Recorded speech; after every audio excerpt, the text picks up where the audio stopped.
I grew up as a Catholic and I joined this a little bit conservative na Baptist type na Christian. I helped them in music, tapos tumulong ako sa Alliance, and then tumulong din ako sa mga Pentecostal. And for 7 years, lalo in elementary days ko, I was with Seventh-day Adventist. Hubog po yung pag-intindi ko sa Biblia. Hanggang ngayon, natatawa ko kasi minsan memoryado ko pa yung mga Old Testament, lahat ng books, from Genesis down to Malakay.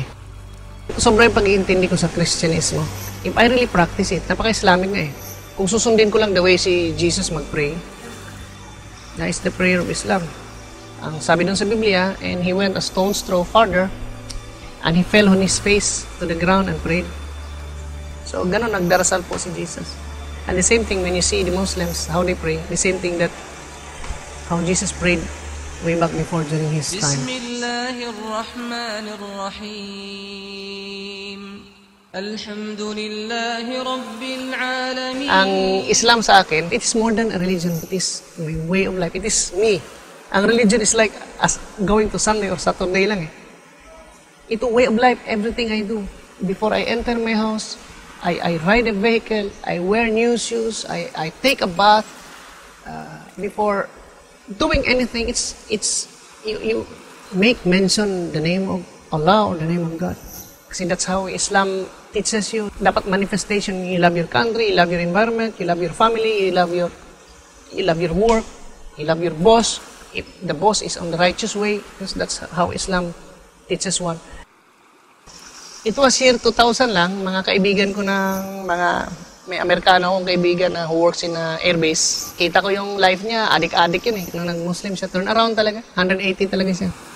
Ang galing ah. And he's so modest. Tapos gumanda buhay niya, hindi na siya nag-adik-adik. And then he just told me na, you know, the happiest moment in my life is when I realized there's only one God. And I think that time, yun yung time na I saw my salvation. I will ask you, you don't want to be a 99% Christian or whatever. You want to be 100%. Then follow the Bible as it is. I still believe that there are still angles and lines in the Bible which somehow tell you that there's only one God and that everything about this practice in Islam is there in the Bible. When you bury the dead, it should be in white cloth. Who's practicing that? Islam. It's there in the Bible. When you have sexual intercourse with your wife, before you pray, you cannot pray. In Islam, you cannot pray. You have to wash yourself before you pray. It's in the Bible. Not eating pork, for they are unclean to you. Nor you should touch their meat, for they are unclean to you. It's in the Bible.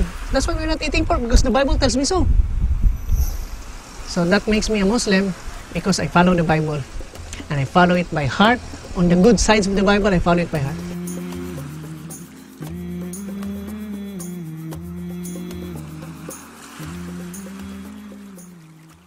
I embrace Islam because I reason with God and I reason with men.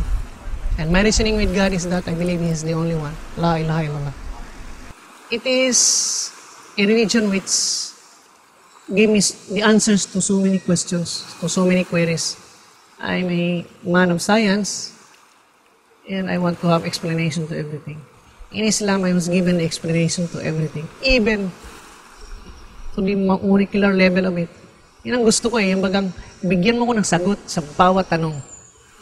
So Islam gave me. The universe started where? Sabi sa Quran, it started from a smoke, nag-explode. Ay, yun pala yung nababasa ko sa siyensya na Big Bang theory nila eh. So, I like that. Science and religion, they blend.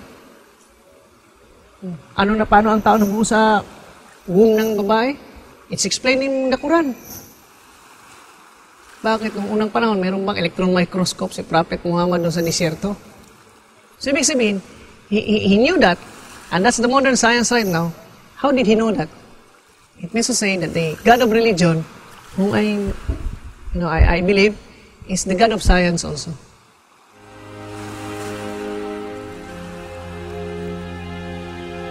Being a Coast Guard, dangerous job meron kami para makasagot kami ng buhay ng iba. Yan po yung calling ko.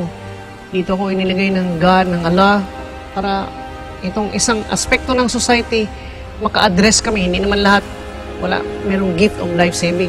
So I'm so privileged, I'm so honored that God has given me this opportunity and this stage wherein I can extend my hand, my intellect, my strength in saving lives. So it's because God has put me here.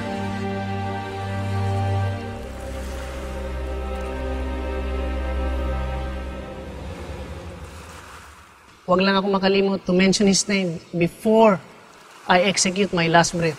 It's just fine. I will always have my time. I might die tomorrow. Ang request ko lang sa kanya, katulad ng isang Islamic general noon na galing siya na he is not a Muslim, and when he became a Muslim, he's still a warrior, protector of Islam, and he died on the bed. Si Khalid, his name is Khalid. Tatanong siya sa God na, bakit dito ako? Dapat namatay ako doon sa Esguerra. Parang ako rin, yan ang hini-request ko. If I die, I want to die saving lives.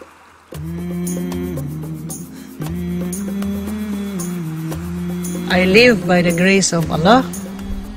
And I will die or I die by the will of Allah.